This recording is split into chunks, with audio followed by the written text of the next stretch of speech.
So let me ask you, when was the first time when you discovered actually the perfect pressure?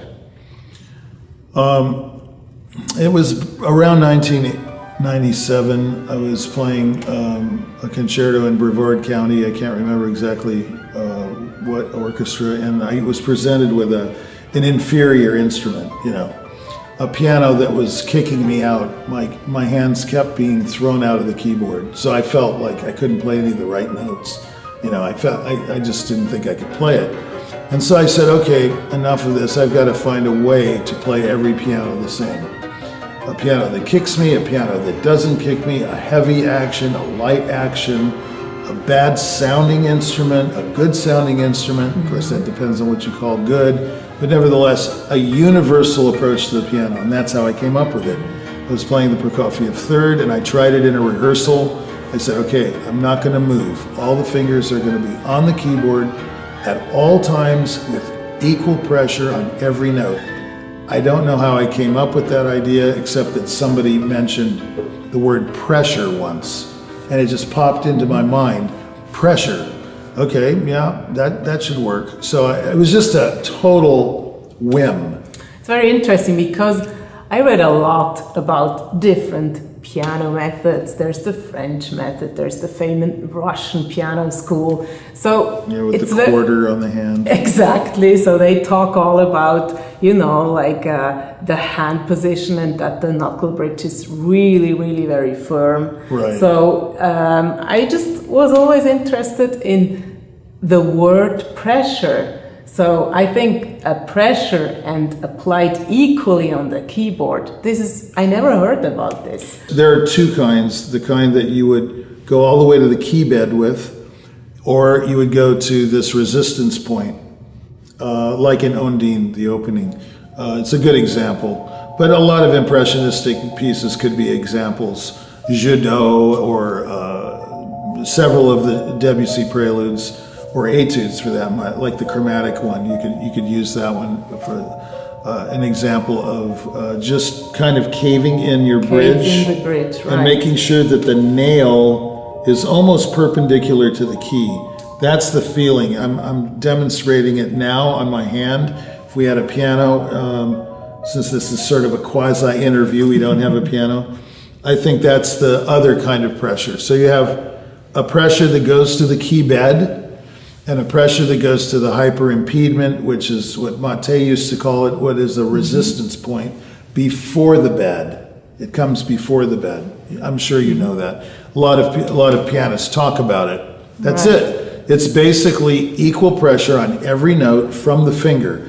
And it's a direct line from the shoulder, through the elbow, through the wrist, through the bridge, through the knuckles to the tip. It's like one line.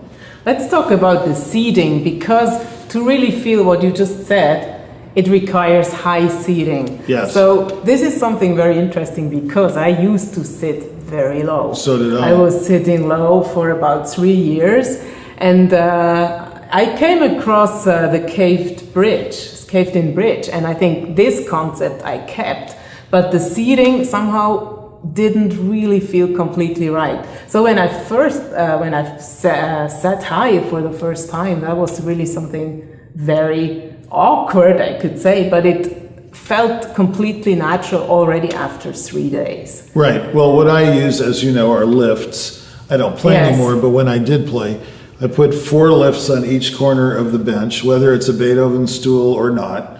I don't care. I just want to be high. And the reason for that is it's sort of like being in an airplane at 35,000 feet in the air. You can see everything. Yeah, it's like a map. It's a map. You have the complete overview. But it's not just the sight, it's also the feeling.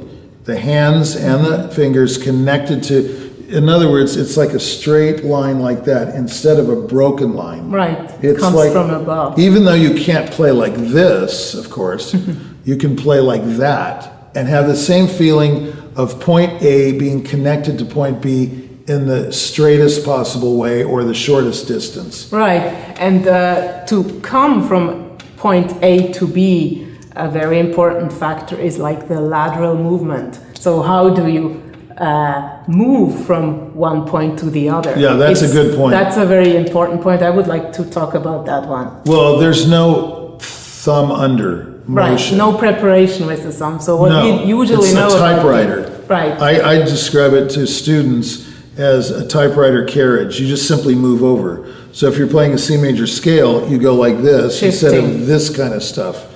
And that causes tension, of course. If you put the thumb under, or some people try to flip the thumb over. They have this weird thing where they flip it over. I'm sorry, I believe in this particular pressurized kind of technique. You just shift. It's shifting. It's not this legato idea. Since we have the pedal, you have to use the pedal. Mm-hmm. Otherwise, you create tension. If you're an organist, hey, good luck. That's all I have to say. But the piano, you have tools.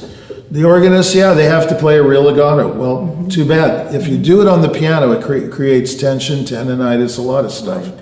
I mean, take a very slow passage. I mean, there you can go under a little bit with a slight preparation. But the truth is, you can shift there too. Yes. Like if you're playing, the second movement of the Appassionata, or one of the slow movements in 110 or 101, for example, the first movement, there's no need whatsoever to crawl. Mm-hmm. All you got to do is shift your hand. Mm-hmm. There's no preparing the thumb.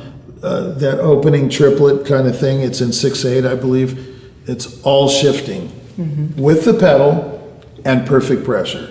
I call it perfect because it's always the same. Right. It never fails if you concentrate on it. Mm-hmm. But if you let it go and you go, oh yeah, I got that, you don't have it. Mm-hmm. You have to concentrate on it all the time.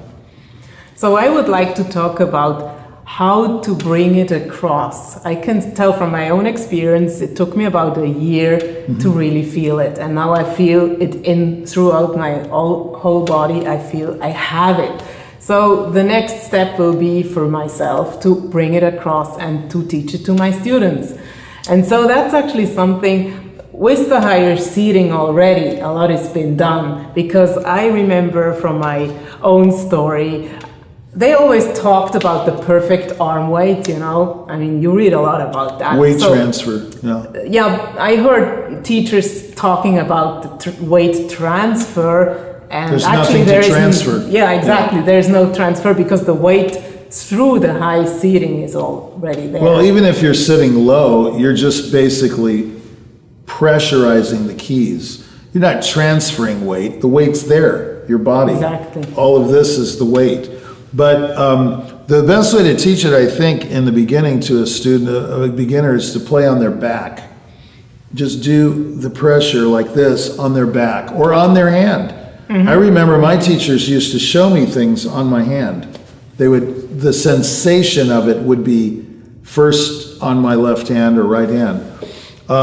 Once they get that kind of crawly feeling, they kind of, oh yeah, I can maybe apply that to the keyboard. Mm-hmm. It's really not difficult, right? But you have to be willing to try it. And of course, I've had experience with people who go, oh, I don't know if this works, Well, I mean, try it, You might like it, that kind of thing.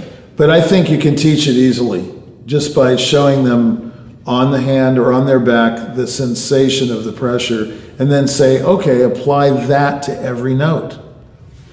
I would also like to talk about what I experienced in the first 3-4 months. So that's a huge benefit in our playing, is through the high seating, the tactile memory. So when I use a lot of lateral movements, meaning I hardly ever leave the keyboard. I really go from point A to point B in the most economical way. So that was for me a very, very important factor. And also when I'm nervous, through the equal pressure, trembling fingers, I have just more control. There's more control with the pressure. And if you're sitting high, there's no double motion. You don't end up lifting. When you're sitting low, you can't quite shift like you can when you're sitting high. And a lot of it's sight. A lot of it is because you can see the whole terrain or the map of the Right. of the area much easier because you're above. You're looking. It's almost like you're seeing the whole city below you. Like if you were on a hill or something like that.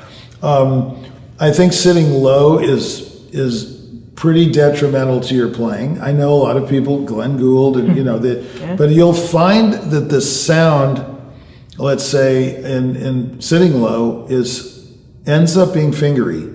It doesn't have the full support of the body. You can And I produce can really that say full that. sound. Yeah. Yeah, I mean, if it is, it's your ear doing it. It's not your body. And a lot of these guys, women and men, play in spite of themselves. George Bollett had no idea what he was doing, but he was playing with real Lots of pressure, real pressure. He's a perfect example because of the stature. He was 6'4" or 6'6". I mean, he had to play with pressure. It was just inherent in his playing. But you never heard him speak about it. I studied with him and he never said a word about it. So maybe you played the same way during your whole career without knowing it. Could that have been? I think that was true.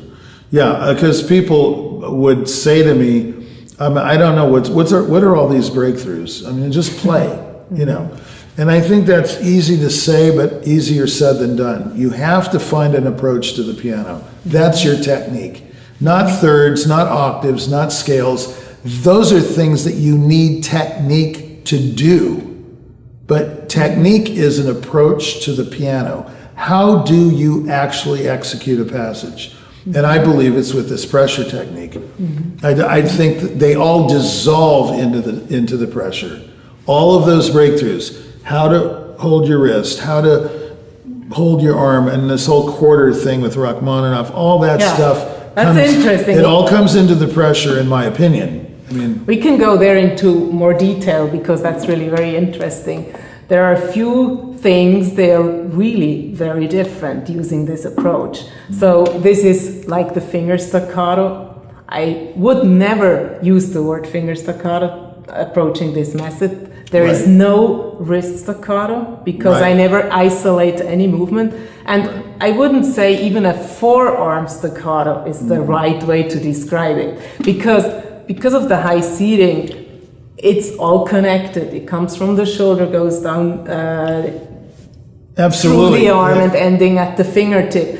So that's very interesting. I wrote in my text about how do I play staccato passages. Well, if you want to play staccato, just let go of the note quicker. Yeah, it's about a release. It's a release, yeah. I mean, a lot of people talk about these, dots, which are staccato marks. And, Brahms dot, Mozart German dot. staccato. Yeah, I mean, I just think that if you want something portamento or staccato, or if you want it longer, you simply release it not so quick. But as a whole unit. Yeah, as a unit, not Never as a technique of staccato. Right. Like the Sixth Hungarian Rhapsody of Liszt. Everybody wants to know how to do ba-da-da-da-da-da-da-da-da. You just stay there. And here's the other thing is you just go to the note. Just have that memory, ba ba ba ba ba ba ba ba ba. You just go to the note. You don't have to say, oh, it's got to be like, this kind of technique. Just go from one note and shift to the next. Practice that ba da da da da. Like as if you're glued to it. Glued to the keys. And stay as long as you can in that note till the next note. Yeah, that's an important factor I figured out is like a beautiful legato sound. So for me, it's like when I go very slow into the key bed. Like for instance, I have slow movements.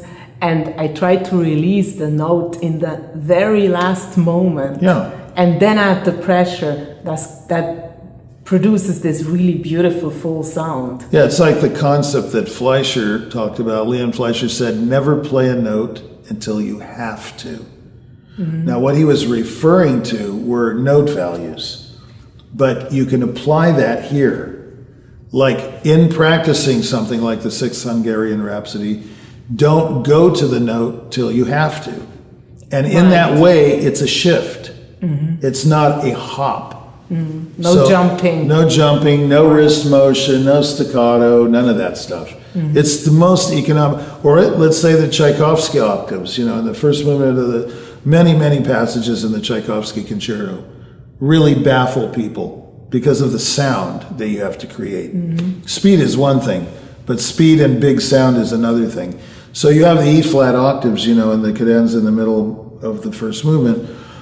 All you have to do is go E flat, D, C, B flat, E flat, D, C, B flat, G, F, E flat, D, G. Memorize those shifts, The and you've got patterns. it. Right. And then apply the pressure, of course. It's not that easy, but it's pretty easy, But instead of going, and your whole body is like having some turbulent effect, like an earthquake or something. I mean, people say, how do you play those octaves?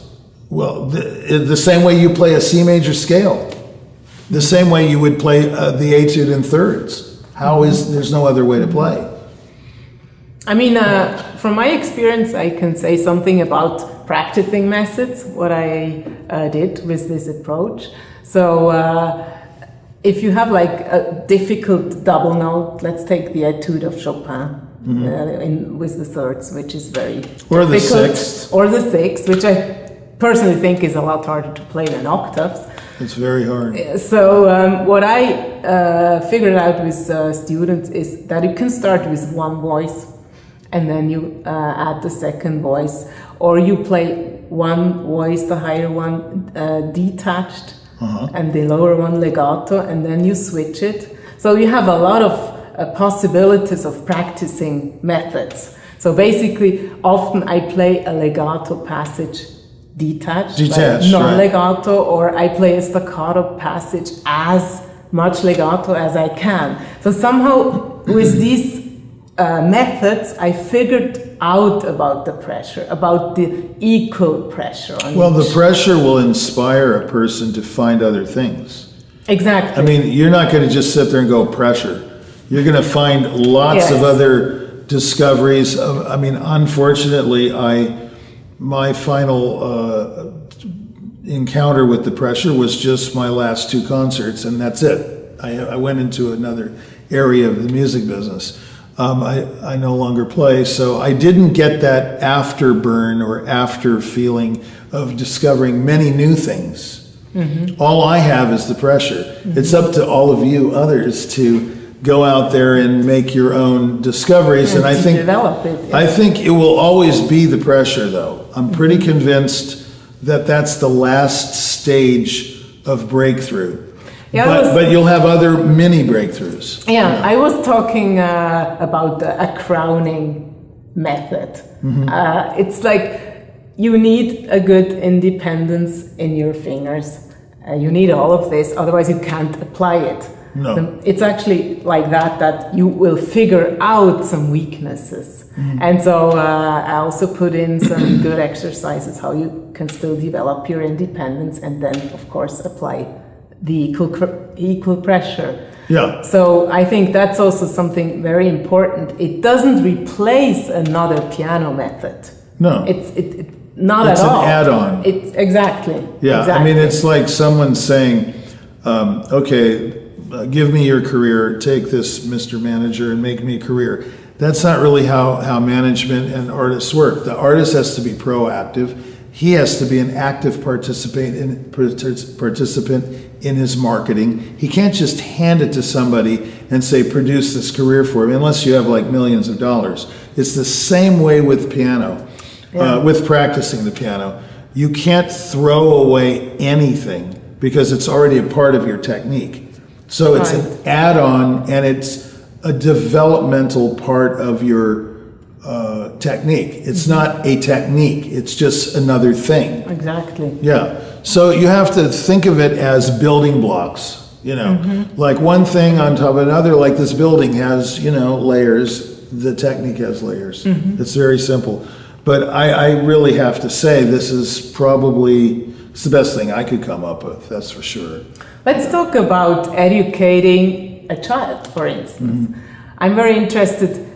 Could you already apply the perfect pressure with a very young student? Yes, you can. Because they don't have any old habits to break. Yeah. If you take somebody that doesn't even really know how to play, they're going to basically think anything you That's say it. is gospel. Yeah. And so you're going to indoctrinate them in this pressure thing right from the beginning. That's actually a good point, because a lot of people will resist this because they have bad habits, and they're used to practicing their problems and mistakes Over and into over. their playing, not just over and over, but into their playing. This thing really heals a lot of things. Yes, the I mean- pressure heals these broken connections. And with a young child that doesn't know how to play, they're not going to know any other way to play. They'll never do a floppy thing or a hop or anything. They'll go right to the note. Right. And they will benefit from that because they will never know any other way. I mean, sometimes I look at my old notebooks and, like I came up always with a new breakthrough. And I think I probably measured every possible angle about my wrist. Well, it's an obsession. It's totally obsessive. Yeah. So the thing is, it relieves a lot. That's my experience from doing it a few months. It's a comforting thing. Right. It's solid. It's reliable. And you can do it on any piano. You can walk into a saloon and play a honky-tonk better than you ever did any other way, because it's not going to throw you. You say, oh, it's not a 9-foot Steinway. Oh, it's not an SD10 Baldwin, or it's not the Fazioli, or it's not a Yamaha Imperial, I don't know what they call them, or the Bösendorfer. Yeah, it's not. Too bad, that's all you have to work with. And so you have to work with it being a pianist. I mean, violinists agree that the piano is the hardest instrument to play because of that aspect.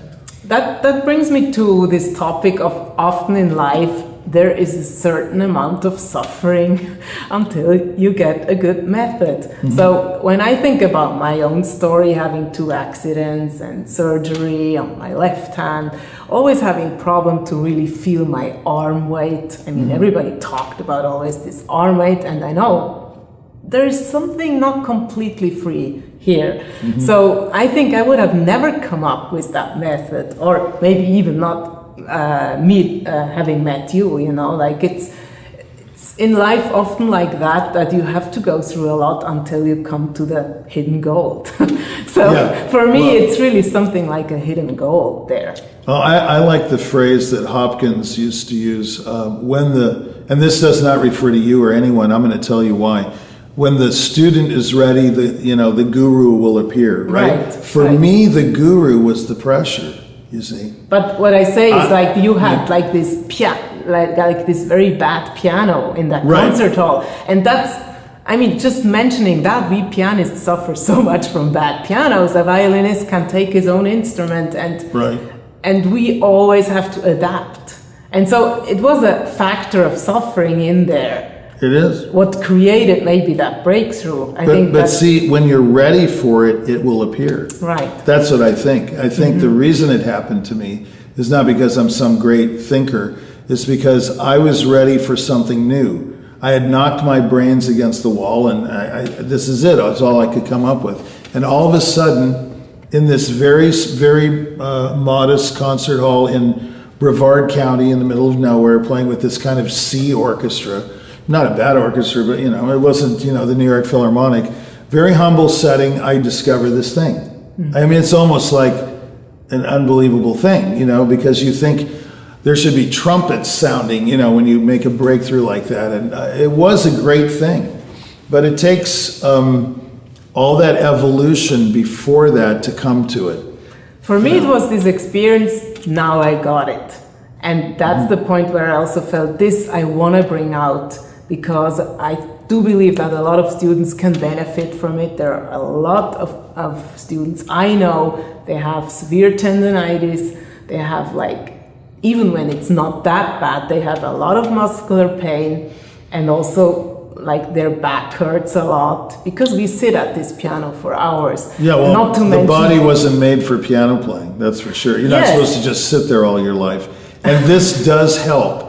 It does Yeah. help, and Yeah. also I even suggest a different kind of a bench. This is like my future project to find somebody helping me creating something really more comfortable. Well, I agree. I think- a I last think- thing I would like to say is also like with sitting higher, the thighs, the muscles of my thighs are much more loose right now. I think everything will be looser.